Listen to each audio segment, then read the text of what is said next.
Picture the scene. On one side, a single bald foreigner who showed up on a white horse with a sack of bones and a stack of books nobody could read.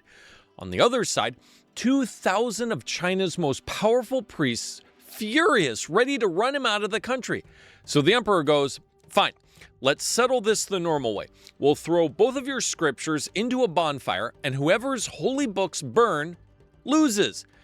What happened in that fire was so strange, it decided which religion 1 billion people would follow for the next 2,000 years.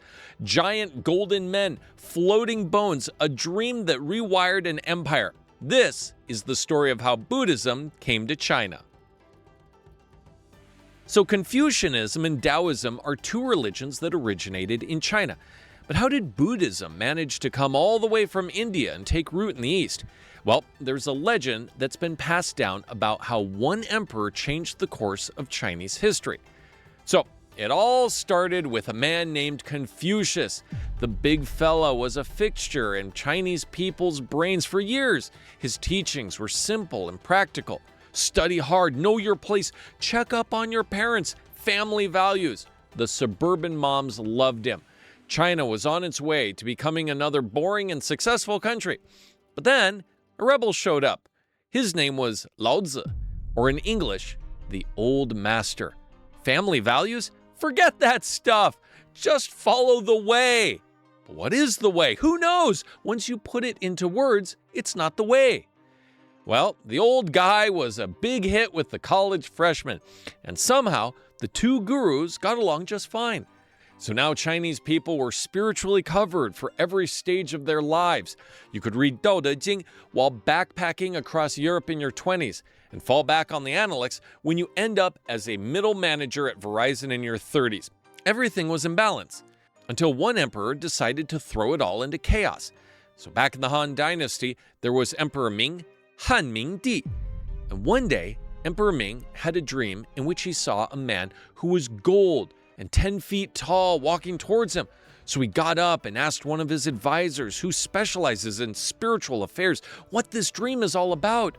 And the guy told him that a foreign sage would come who would bring him great wisdom.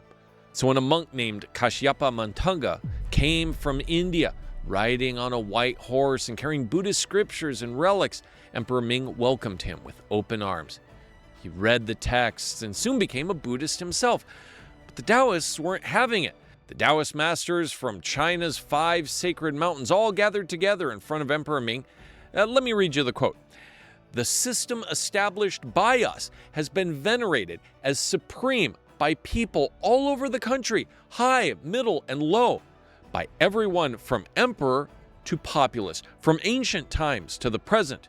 And now, all of a sudden, to be invaded by weird-looking, oddly dressed, unintelligible persons from a foreign land armed with incomprehensible writings, and to have these persons honored by the emperor is most disturbing." End quote. But the emperor didn't listen to them. He started devoutly following Buddhism, built a brand new temple called Baima Si, the White Horse Temple, after the horse that Matanga rode in on, and had Matanga installed as its abbot. The Taoists came back again and they said, okay, so you've got this weird bald guy with these strange old bones and strange texts coming into this land, but what kind of actual powers does this guy have? We Taoists, we can divine the future. We can look at someone's face and know what his fate can be. Can this guy do that?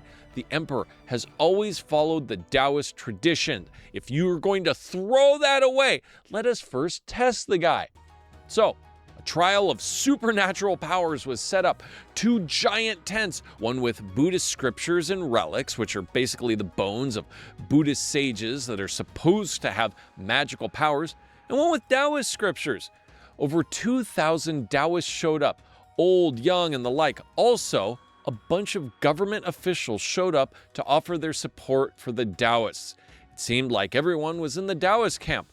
Matanga was alone except for one official who stood by him. In fact, the emperor was secretly in favor of him too, but he couldn't put his thumb on the scale too much. So, the trial went like this. The Buddhists went over and set fire to the Taoist scriptures, and the Taoists went over and set fire to the Buddhist scriptures. I guess the idea was to see whose scriptures could survive the fire. Now, the weird thing that happened was that the Buddhist relics started glowing and rising into the air. The scriptures also rose above the fire. All the while, Matanga had his eyes fixed intently on his holy items, using his supernormal powers to protect them from harm. The Taoist scriptures were instantly burned to ash, and the resulting smoke made many of the Taoists choke, swoon, and even suffocate. Some ran over to the Buddhist tent in order to escape the flames and to convert to this new religion. Emperor Ming was overjoyed to see this display of the power of Buddhism, and he was sure to make public honor of Matanga. And Buddhism has set root in China ever since. All right, so there was a monk, Matanga, and there was an Emperor Ming, and Buddhism did begin to spread in China during that time, but the details of this story are considered kind of Buddhist propaganda. So Taoists have their own story, and as you can probably guess, it goes a lot differently. Their claim is that Laozi, the patriarch of Taoism, after having written his classic Tao Te Ching, left China, and that he kept going west until he got to India. While there, he transformed himself into the Buddha and taught the ignorant masses there, and that's how we ended up with Buddhism. The teachings that Laozi supposedly passed onto his Indian followers are contained in a book called the Hua Hu Jing, which means the scripture of how the barbarians were transformed. So, as you can imagine, this was a pretty contentious claim, and some pro-Buddhist emperors even banned it from being published. But the Taoists wouldn't relent and even expanded on it. In a later version, Laozi went to India, entered the mouth of an Indian queen, and came out of her armpit as the Buddha. All of this is to say that when Buddhism came to China, maybe there weren't supernormal fire battles, but it definitely wasn't all peaches and cream. Some Taoists tried to stifle Buddhism, debate against it, and even complain about it to the emperor. Most emperors were even-handed, but some tried hard to suppress Buddhism, with the worst case being in 845, when Emperor Wuzong of the Tang Dynasty, Tang Wuzong, destroyed thousands of Buddhist temples and defrocked hundreds of thousands of monks. When it got to the Song Dynasty, though, things started to work out. China came up with the idea of Sanjiao Heliu, or the three religions merge into one river. The idea was that society needed parts of Confucianism, Taoism, and Buddhism, and the three of them could work together to make China better. Another saying was, 儒治世, 道治身, 佛治心. Confucianism manages practical affairs, Taoism manages the body, and Buddhism manages the heart. Whether or not you agree with this divvying up of spiritual practice, the fact is that the three religions kind of found a way to coexist. But here's the part I didn't tell you.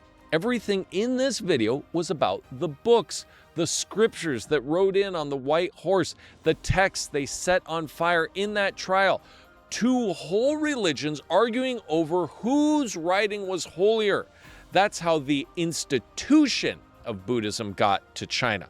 Part of Buddhism that actually manages the heart, the part that turned into Zen, never came in a book at all. It showed up about 400 years later, carried by one stubborn monk from India. He crossed a river standing on a single reed. That whole story is on your screen right now. He looked the most powerful emperor in the south dead in the eye and told him his 1,000 temples were worth absolutely nothing. Then he sat down facing a blank wall and didn't say a single word for 9 years. Click it right now to watch. And until next time, 再见!